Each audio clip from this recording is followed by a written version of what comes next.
आप सभी लोगों को सुप्रभात, गुड मॉर्निंग्स। आप सभी लोग जहां पर रहें हंसते रहें और मुस्कुराते रहें और अपने माता पिता के सपने को साकार करते रहें। इन्हीं शब्दों के साथ आप सभी लोगों को इसके पहले जो टेंस पढ़ाया गया था वो टेंस कौन कौन से पढ़ाया गया था, इस बात को ध्यान रखिए मेरे दोस्तों। अगर उन टेंसों को नहीं देखे हैं तो मेरे प्लेलिस्ट में जाइए और उन सभी टेंसों को देखिए, पढ़िए, क्योंकि आप सभी लोगों को एक दिन इंग्लिश बोलना है दोस्तों। ठीक है, तो आप लोगों को क्या क्या पढ़ाया गया है? प्रेजेंट इंडेफिनिट टेंस पढ़ा दिया गया, पास्ट इंडेफिनिट पढ़ा दिया गया और फ्यूचर इंडेफिनिट पढ़ा दिया गया है दोस्तों। और प्रेजेंट कंटिन्यूअस टेंस पढ़ाया जा रहा था, उसे भी कंप्लीट कर दिया गया है। तो आज मेरे डियर स्टूडेंट्स, आज आप सभी लोग को पास्ट कंटिन्यूअस टेंस पढ़ाएंगे। जी हाँ दोस्तों, पास्ट कंटिन्यूअस टेंस। तो सबसे पहले जानते हैं हम पास्ट कंटिन्यूअस टेंस क्या होता है, किसे कहते हैं। तो आइए मेरे प्यारे दोस्त, आप सभी लोग लिखिए पास्ट कंटिन्यूअस टेंस। देख लीजिए, पास्ट कंटिन्यूअस टेंस। तो डियर स्टूडेंट्स, आप लोग को सबसे पहले जानना चाहिए पास्ट। पास्ट मीन्स क्या होता है? पास्ट मीन्स होता है भूतकाल। पास्ट मीन्स भूत। कंटिन्यूअस मीन्स क्या होता है? जारी रखना, यानी जारी रहना। जारी रहना। टेंस मीन्स क्या होता है? काल। तो इस तरह से कह सकते हैं भूत का जारी रहने वाला काल, यानी भूत का जारी रहने वाला काल। यह थोड़ा सही से ढंग से लिख दिया जाए, भूत का जारी रहने वाला काल। रहने वाला काल, तो इसकी हिंदी हो गई भूत का जारी रहने वाला काल। तो माय डियर स्टूडेंट्स, देखिए कंटिन्यूअस क्या होता है? कंटिन्यूअस मीन्स जारी रहना। टेंस मीन्स क्या होता है? काल। तो भूत का जारी रहने वाला काल, यानी कोई भी जो कार्य होगा वह क्या होगा? भूतकाल में चलेगा। ठीक है, भूतकाल में उसका जो भी कार्य हो या जो घटना है वो भूतकाल में जारी रहेगा। तो माय डियर स्टूडेंट्स, सबसे पहले आप पास्ट कंटिन्यूअस टेंस को हेडिंग डालेंगे, फिर इसके बाद इसकी पहचान लिखेंगे। पहचान। आइए कैसे आप इसको पहचानेंगे। अभी तक ने आपने देखा present continuous tense. Present continuous tense में क्या था कि उसमें रहा है, रही है, रहे हैं, यानी मुख्य क्रिया के बाद रहा है, रही आया, वह प्रेजेंट कंटिन्यूअस टेंस हुआ। ठीक है, तो अब आपको देखना है पास्ट कंटिन्यूअस टेंस। तो पास्ट कंटिन्यूअस क्या होगा? यानी कि अब जब इसमें देखेंगे तो आप देखेंगे रहा था, यानी मुख्य क्रिया जो आएगी, मुख्य क्रिया की वरीयता होती है। देखिए स्टूडेंट्स, मुख्य क्रिया यानी मेन वर्ब की मुख्य भूमिका होती है। अगर मेन वर्ब नहीं आ रहा है तब वह आपका टेंस जो है अलग हो जाएगा। मेन वर्ब की आने की बात होती है, यानी मुख्य क्रिया, जो मुख्य क्रिया है, मुख्य क्रिया यानी मुख्य क्रिया के बाद क्या आना चाहिए? देखिए रहा था, रही थी, यहां तक। देखिए दिख रहा है कि नहीं? थोड़ा बताइए मुझे, तो दिख रहा है कि नहीं? दिख नहीं रहा है? ये नहीं दिख रहा है? बताया करिए, जो नहीं दिख रहा है उसे बता दीजिए। रहा था, रहा था, रही थी। ठीक है डियर स्टूडेंट्स, यानी मुख्य क्रिया के बाद रहा था, रही थी, रहे थे, रहे थे, ये आदि शब्द आने चाहिए। आदि शब्द आते हैं। और जो कार्य होता है, कार्य या घटना, कार्य भूतकाल में ही, भूतकाल में जारी रहना पाया जाता है। देखिए इतना कार्य, यानी जो भूतकाल है उस भूतकाल में कार्य का क्या होगा? जारी रहना पाया जाता है, यानी उसका पाया जाएगा, तभी आपको क्या कहलाएगा? यह पास्ट कंटिन्यूअस टेंस कहलाएगा। डियर स्टूडेंट्स, इन बातों को विशेष ध्यान रखें कि आपका जो मुख्य क्रिया होता है, क्या होता है? मुख्य क्रिया। इस मुख्य क्रिया के बाद ही रहा था, रही थी, रहे थे आना चाहिए। कोई भी वाक्य हो, हिंदी का कोई एक वाक्य ऐसा हो जिसमें उसके लास्ट में रहा था, रही थी आएगा, तो आप उसे क्या कहेंगे? पास्ट कंटिन्यूअस टेंस कहेंगे। ठीक है ना? अगर इसी टेंस में अगर आपका समय दे देगा तो यह पास्ट परफेक्ट कंटिन्यूअस टेंस हो जाएगा। समय का नहीं होना चाहिए। ठीक ना? हाँ, आइए इसको इरेज करते हैं।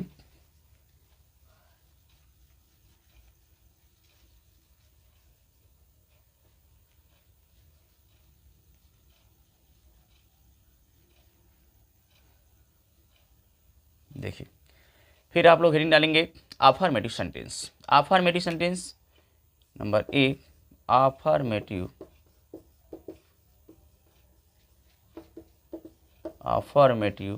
सेंटेंस। तो डियर स्टूडेंट्स, अफर्मेटिव सेंटेंस में क्या होता है? स्वीकारात्मक वाक्य होता है, स्वीकारात्मक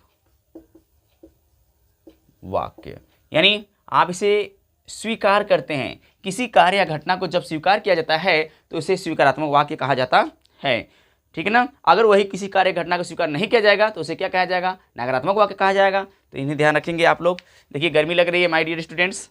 अगर मेरे यूट्यूब चैनल पर नए हैं तो चैनल को जरूर सब्सक्राइब करें, और इस चैनल के माध्यम से आप लोग को इंग्लिश इतनी अच्छी से सीखने को मिलेगी, आप लोग भी कहेंगे कि हाँ, कोई पढ़ाया जा रहा है, कोई पढ़ा रहा है, ठीक है। तो आप सभी लोग विशेष ध्यान दिया करें कि जो टेंस है, जो टेंस पढ़ाया जा रहा है उसको नोट किया करें, और अपने कॉपी पर पेन से माध्यम से नोट किया करें, ताकि आपके भविष्य में आपको पढ़ने के जो अवसर हैं, जो चांसेज हैं, वह मिलते रहें, और आप सभी लोग अपने माता पिता के सपने को साकार करते रहें। क्योंकि इंग्लिश जो है मेरे प्यारे बच्चों, इंग्लिश आपको यही नहीं, यह हर एक राज्य में बोली जाती है, और यहाँ तक नहीं, यह विदेशों में बोली जाने वाली भाषा होती है।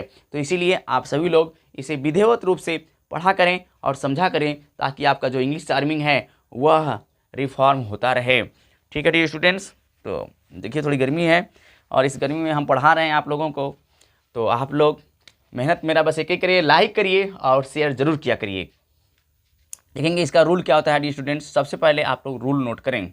रूल क्या होता है? रूल बहुत महत्वपूर्ण होते हैं। देखिए, ही, सी, इट तथा एक वचन कर्ता, एक वचन कर्ता के साथ वाज। देखिए, इसमें आई को भी ले लिया जाता है, तो आप आई को भी ले लीजिए, यानी आई, ही, सी, इट तथा एक वचनकर्ता के साथ क्या करेंगे? वाज का प्रयोग करते हैं, वाज का प्रयोग करते हैं। और वर्ब का जो लगाया जाता है, और वर्ब जो होता है यानी क्रिया, वर्ब का फोर्थ फॉर्म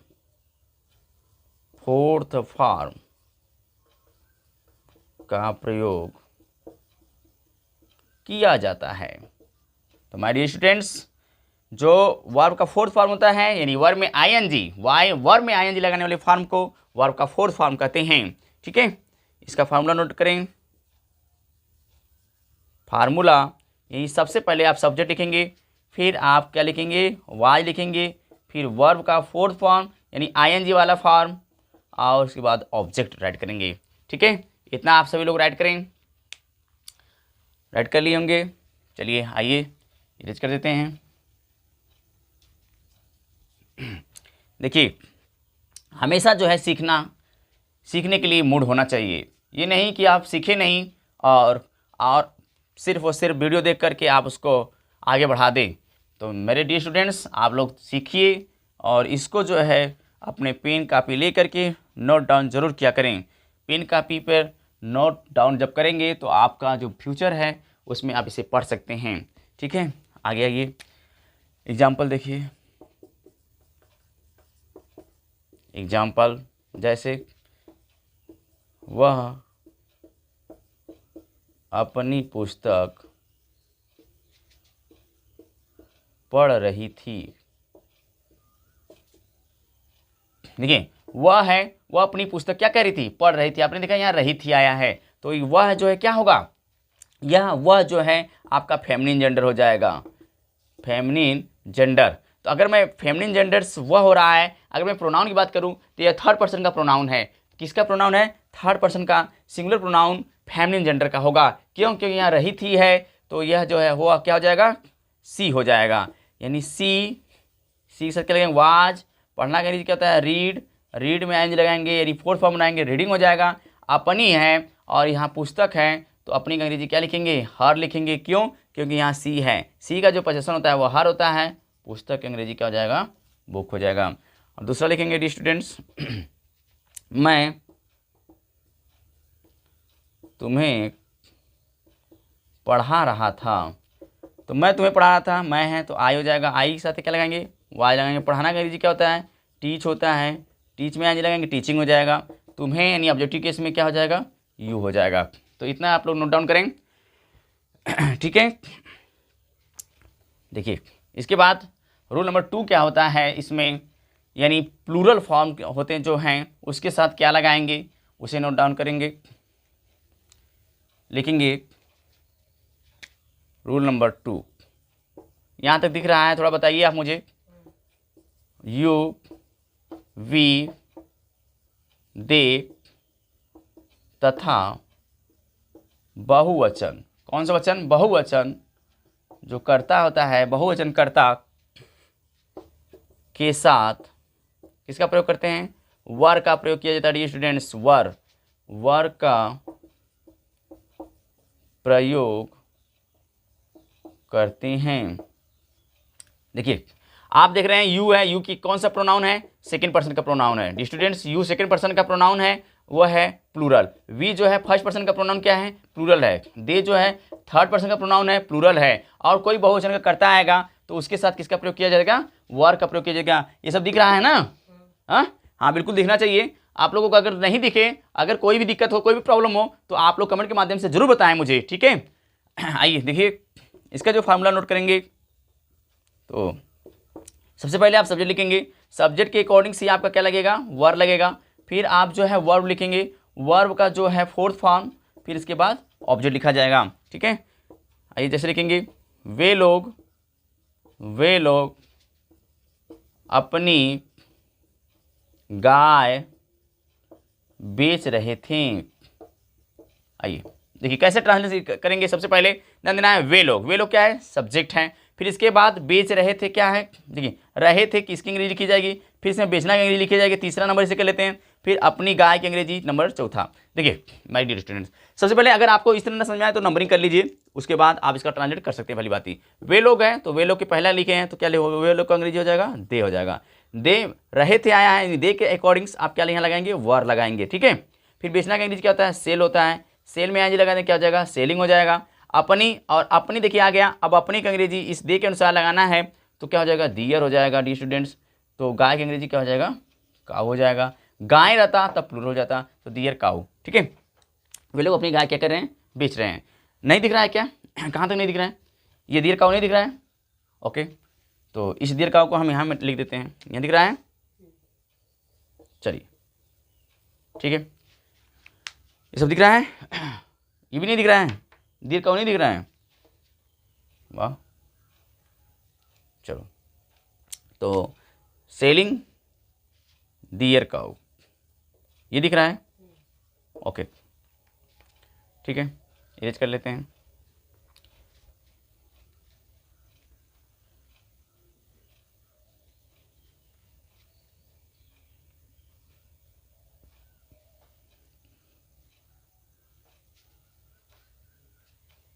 देखिए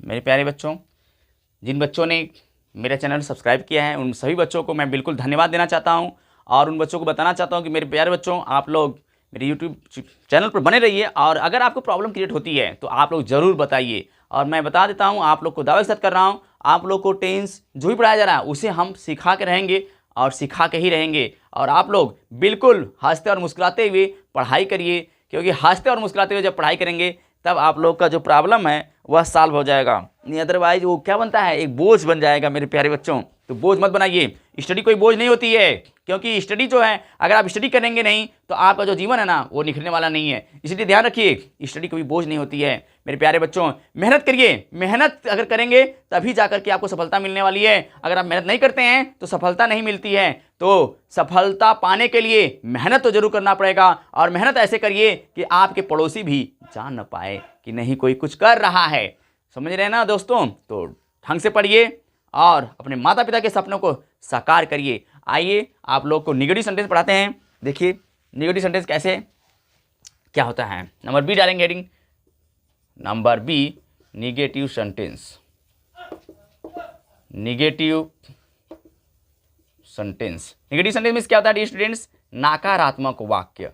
नकारात्मक वाक्य, तो नकारात्मक वाक्य किसका नकारात्मक वाक्य, आप पास्ट कंटीन्यूअस टेंस पढ़ रहे हैं, उस पास्ट कंटीन्यूअस टेंस का नकारात्मक वाक्य यानी नहीं शब्द आएगा, तो इसका जो स्ट्रक्चर बनेगा डियर स्टूडेंट्स, क्या बनेगा? देखिए स्ट्रक्चर और formula is the same way, ठीक है, घबराइएगा मत।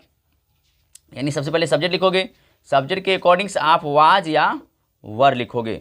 अगर आपका सब्जेक्ट सिंगुलर होगा तो वाज लगाएंगे, अगर सब्जेक्ट प्लूरल होगा तो वर लिखेंगे। फिर इसके बाद आप वर्ब का फोर्थ फॉर्म लिखेंगे, फिर ऑब्जेक्ट लिखेंगे। ऑब्जेक्ट देखिए दो होते हैं, आपको बताए हैं, डायरेक्ट ऑब्जेक्ट और इनडायरेक्ट ऑब्जेक्ट होते हैं। ऑब्जेक्ट को कितने भागों में बांटा गया? दो, डायरेक्ट और इनडायरेक्ट ऑब्जेक्ट। इससे ध्यान रखा करेंगे आप लोग, ठीक है। आइए एग्जाम्पल लिखिए। एग्जाम्पल जैसे महिलाएं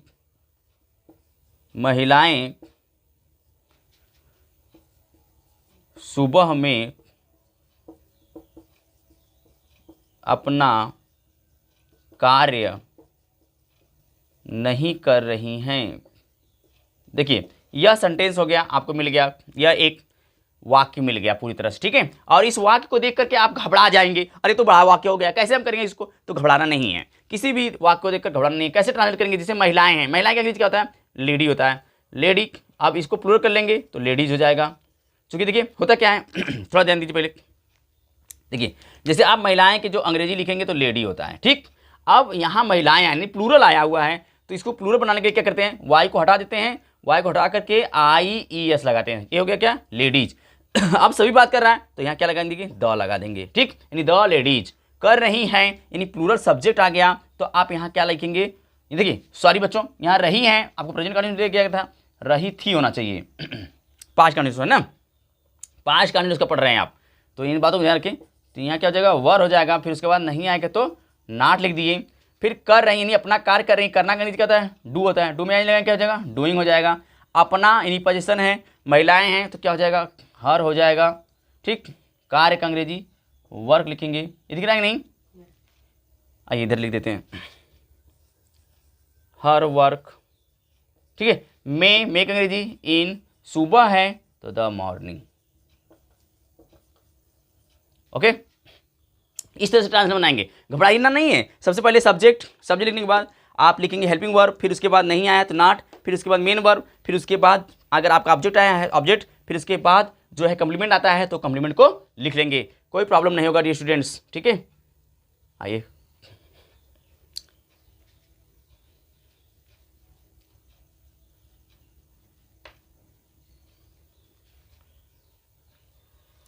देखिए इस तरह से ये नेगेटिव सेंटेंस हो गया। अब देखिए इंट्रोगेटिव सेंटेंस। इंट्रोगेटिव सेंटेंस क्या होता है dear students? Interrogative sentence. Interrogative sentence को ध्यान दे कितने भागों में बांटा गया है? दो भागों में बांटा गया है। सबसे पहले आपको पता होना चाहिए इंट्रोगेटिव सेंटेंस को दो भागों में बांटा गया। पहला क्या है? यस या नो टाइप क्वेश्चन। दूसरा क्या है? WH question. तो my dear students interrogative sentence जो है इसे नंबर C कर लेते हैं। दो भागों में बांटा गया, यस या no type questions and WH questions. Yes या नो टाइप क्वेश्चन क्या होता है कि इसका आंसर जो होता है यस या नो भी दिया जाता है, और WH क्वेश्चन का जो होता है इसको क्या कहते हैं? एक्सप्लेनेशन किया जाता है। क्या किया जाता है? एक्सप्लेनेशन, यानी एक्सप्लेन किया जाता है पूरी तरह, ध्यान दें, एक्सप्लेनेशन यानी यह व्याख्या किया जाता है। इसका आंसर जो है व्याख्यात्मक ढंग से दिया जाता है, और इसका आंसर सिर्फ यस या नो में दिया जाता है, इसलिए इसे यस या नो टाइप क्वेश्चन कहते हैं। तो इसको इसका फॉर्मूला लिखेंगे पहले का, क्या लिखेंगे? इसमें आप कौन टेंस पढ़ रहे हैं? वाज या वर पढ़ रहे हैं, यानी पास्ट कंटिन्यूअस टेंस पढ़ रहे हैं। तो वाज या वर किसके अकॉर्डिंग लगेगा? इस सब्जेक्ट के। अगर सब्जेक्ट सिंगुलर होगा तो वाज, अगर सब्जेक्ट आपका क्या हो, अगर सब्जेक्ट प्लूरल होगा तो क्या लगाएंगे? वर। सब्जेक्ट अगर सिंगुलर हो तो क्या लगाएंगे? वाज। इन बात ध्यान रखिए। फिर इसके बाद वर्ब का फोर्थ फॉर्म, फिर ऑब्जेक्ट, फिर क्वेश्चन मार्क जरूर लगाते हैं डियर स्टूडेंट्स। तो एग्जाम्पल लिखेंगे। देखिए जैसे मान लिया गया कि क्या वह खेल रही थी। देखिए ये आ गया। अब इसे कैसे ट्रांसलेट करेंगे, किस तरह से करेंगे, ध्यान दीजिए। जैसे कि आप देख रहे हैं कि क्या वह खेल रही थी, इसे क्या देख रहे हैं कि क्या वह खेल रही थी। गर्मी लग रही है दोस्तों, थोड़ा सा ध्यान दीजिए, गर्मी में आप लोग को वीडियो बनाना पड़ता है। तो मेरे प्यारे बच्चों, आप लोग थोड़ा सा एक ही काम करिए, शेयर करिए, लाइक करिए और हंसते और मुस्कुराते रहिए और मजे से पढ़ते रहिए। ये नहीं कि कैसे पढ़े रहे हैं भाई, नहीं समझ में आ रहा, तो समझिए पहले, आइए कैसे इसका ट्रांसलेट करेंगे इसको समझिए। देखिए यहाँ क्या है, वह है, और यहाँ क्या है, क्या है। तो क्या के स्थान पर ही आप इस वह के अकॉर्डिंग क्या लगाएंगे, वाज या वर लगाएंगे। देखिए वह है, थर्ड पर्सन प्रोनाउन है, सिंगुलर है, तो यहाँ क्या हो जाएगा, वाज हो जाएगा। ठीक, वह की अंग्रेजी क्या हो जाएगी, सी हो जाएगी। क्यों, क्योंकि यहाँ रहित ही है। ठीक, अब खेलना का अंग्रेजी क्या होता है, प्ले होता है, इसी में आएंगे लगाएंगे क्या हो जाएगा, प्लेइंग हो जाएगा, और कुछ दिया नहीं है। तो वाज सी प्लेइंग, इसी के लिखे। फिर देखिए इसे रेज कर लेते हैं। आइए दोस्तों,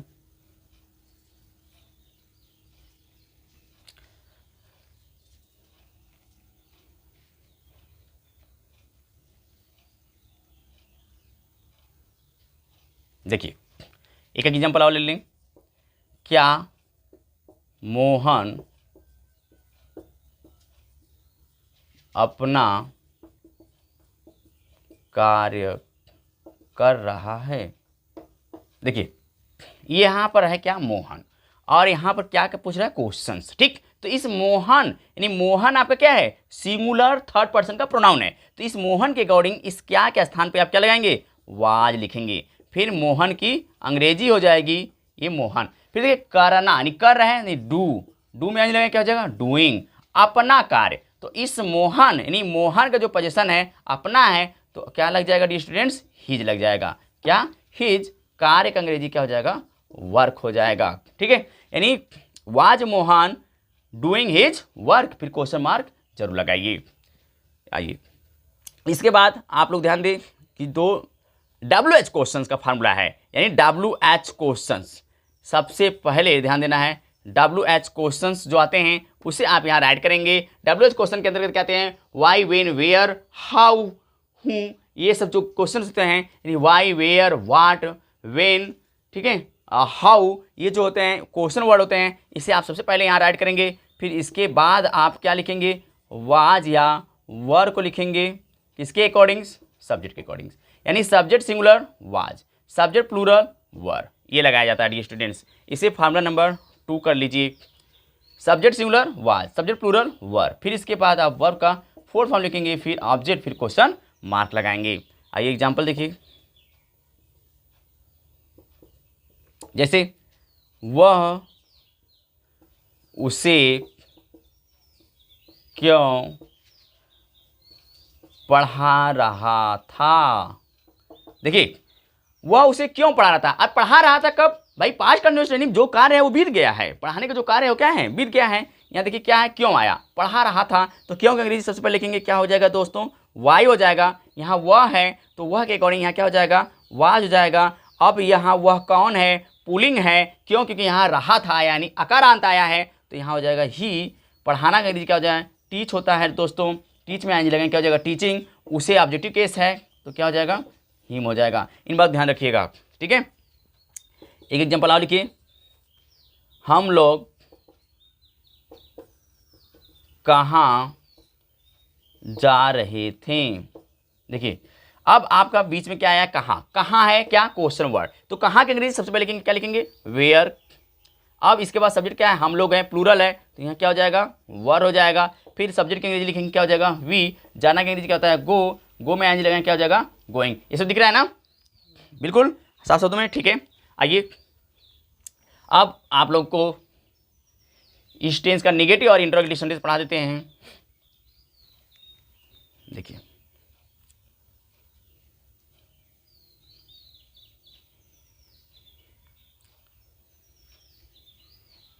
आइए दोस्तों लिखेंगे, इंट्रोगेटिव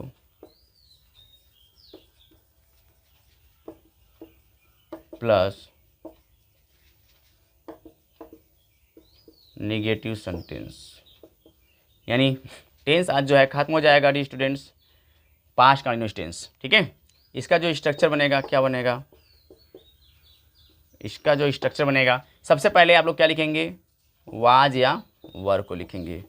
ठीक, फिर उसके बाद क्या होगा, सब्जेक्ट होगा, फिर इसी के बाद लिख देंगे नॉट, फिर वर्ब का फोर्थ फॉर्म, फिर ऑब्जेक्ट, फिर क्वेश्चन मार्क। जैसे देखिए, क्या वे लोग यह काम नहीं कर रहे हैं? कर रहे थे लिखेंगे, रहे हैं नहीं। देखिए यह है, यहाँ पर थोड़ा ध्यान दीजिए, यह क्या है दोस्तों, यह है। देखिए वे लोग है, क्या है, वे लोग। वे लोग, वे लोग के अकॉर्डिंग से क्या लिखेंगे, वर हो जाएगा। क्यों? क्योंकि वे लोग क्या है, प्लूरल हैं, तो वे लोग के अंग्रेजी दे हो जाएगा, नहीं आया तो नॉट हो जाएगा। करना का अंग्रेजी क्या हो जाएगा, डू हो जाएगा। डू में यानी डूइंग, यह काम यानी दिस वर्क हो जाएगा। क्वेश्चन मार्क लगाएंगे, ठीक है। एक और लिखें, जैसे क्या मैं तुम्हें नहीं बुला रहा था? नहीं बुला रहा था। देखिए अब यहाँ मैं है, अब मैं के अकॉर्डिंग यहाँ क्या के स्थान में क्या लगाएंगे, वाई लगाएंगे, क्योंकि आई के साथ वाई लगता है, तो यहाँ लिखेंगे आई, नहीं है तो नॉट। बुलाना का अंग्रेजी क्या होता है, काल होता है, काल में लगाएंगे क्या हो जाएगा, कालिंग हो जाएगा। तुम्हें का अंग्रेजी क्या हो जाएगा, यू हो जाएगा, और क्वेश्चन मार्क लगाएंगे, ठीक है। तो डियर स्टूडेंट्स, इतना आप सभी लोग नोट करें, और यहाँ तक जो है जब नोट कर लेंगे तो आप लोग का जो टेंस है, पास्ट कंटिन्यूअस टेंस, वह खत्म हो जाएगा, ठीक है दोस्तों। तो देखिए भाई, गर्मी तो हो ही रही है, सुबह का बेला है लेकिन गर्मी है, बहुत ज़्यादा गर्मियाँ हो रही हैं। देखिए आप सभी लोग, गर्मी बहुत ज़्यादा हो रही है तो धूप में मत निकला करिएगा। धूप में अगर निकलते हैं तो गमछा जरूर ले लीजिएगा दोस्तों, नहीं तो फिर आप लोगों को जो है धूप लग जाएगी। अगर आप लड़की जात से बिलोंग करते हैं तो अपना दुपट्टा और क्या बोलते हैं उसको, साल बोलते हैं जो लिया जाता है, उसको जरूर ले लीजिएगा। और देखिए अगर आप लोग बॉयज़ हैं तो भाई अपना गमछा लेकर जरूर करेंगे, और गमछा रंग बिरंगे नहीं होना चाहिए, वाइट ही होना चाहिए, ताकि आपको जो है धूप से उसे बचाए, ठीक है दोस्तों। तो आज जो है आप लोग को पास्ट कंटिन्यूअस टेंस खत्म किए। कैसा लगा दोस्तों? अगर आप लोग को अच्छा लगा हो और समझ में आया हो तो ज़रूर लाइक करें और शेयर करें, ताकि एक मेरे दूसरे भाई बहन जो हैं वह भी जो है पढ़ लें और अच्छा से उन्हें भी समझ में आए। तो डियर स्टूडेंट्स, आशा करता हूँ आप सभी लोगों को ये वीडियो अच्छा लगा होगा, और हंसते रहें और मुस्कुराते रहें, अपने माता पिता के सपने को साकार करते रहें। इन्हीं शब्दों के साथ जय हिंद, जय भारत, वंदे मातरम।